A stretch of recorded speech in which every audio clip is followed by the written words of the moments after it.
En France, 50% des biens qui tombent en panne sont tout simplement jetés à la poubelle. En 2009 est né aux Pays-Bas le mouvement Café de réparation, des ateliers conviviaux où l'on répare les objets et animés par des bénévoles. Il existe aujourd'hui plus de 2000 repair cafés partout dans le monde, dont 50 en Bretagne et bientôt 10 en Finistère. Nous sommes rendus à ceux de Plougronvelin et de Tréguin. Réparer ensemble, c'est l'idée des repair cafés. On y apporte des objets en mauvais état et des experts bénévoles, avec une connaissance de la réparation dans toutes sortes de domaines, se mettent à l'ouvrage. Moi, je fais surtout le thermique, les moteurs, tondeuses, tout ça. Je vais pas prendre un iPhone, c'est pas mon truc. Alors, on donne à quelqu'un où c'est dans sa branche. On demande à la personne si elle veut s'en occuper pour voir comment on démonte. On démonte, on lui fait voir le fonctionnement, le principe de éventuellement réparer. Et à ce moment-là, si on peut réparer, on répare. Sans ça, on commande la pièce et elle revient le mois d'après et elle repart avec son ustensile réparé. Réparer n'est plus chose normale, mais au Repair Café, un précieux savoir-faire se transmet. Celles et ceux qui possèdent des connaissances pratiques sont appréciés à leur juste valeur. Le Repair Café de Tréguin a connu dès sa création un réel engouement. On avait envisagé de proposer un atelier 2 heures le samedi, 2 heures le dimanche. Et en fin de compte, on a été pris les 2 jours presque non-stop. Et donc, les gens sont venus avec des machines à laver, des tondeuses, des coupes-fils, des choses comme ça. Et donc, ça a été un vif succès. Et ça nous a permis aussi donc, de communiquer sur le Repair Café, mais aussi de contacter des bénévoles qui trouvaient le projet intéressant et qui nous suivent depuis avril 2019. Parce que c'est vrai que si on peut lutter contre le gaspillage, ça a un aspect à la fois économique et puis aussi sur la transmission, c'est important, transmission, faire ensemble. Pour moi, c'est des aspects vraiment importants. Le Repair Café veut surtout être une expérience ludique et gratifiante pour des réparations qui s'avèrent souvent très simples. Et pour les grosses réparations, l'orientation est faite vers des professionnels.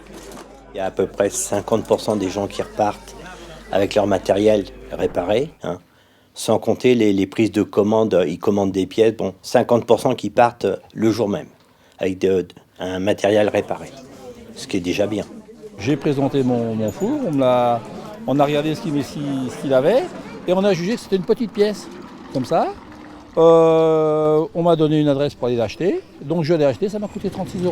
Je ne suis pas bricoleur pour 2 sous, enfin j'étais menuisier mais là je ne suis pas bricoleur pour ça.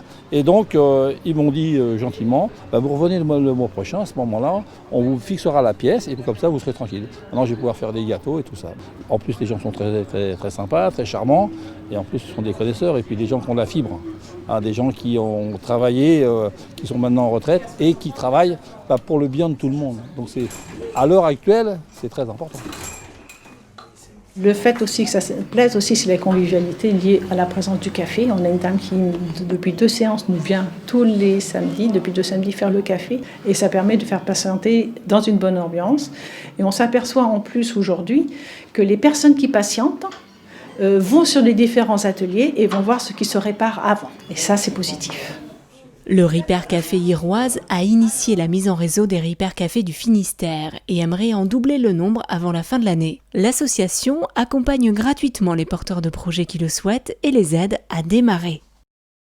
Ça marche tellement bien ici qu'on s'est dit qu'il n'y a pas de raison que ça ne marche pas ailleurs et on va juste essayer de donner un coup de main pour faire démarrer des groupes. On l'a fait sur Landerneau, Morlaix, Saint-Paul-de-Léon, Châtelain, aujourd'hui Lesneuvin. Il y en aurait tous les 25 ou 30 kilomètres, ça serait parfait.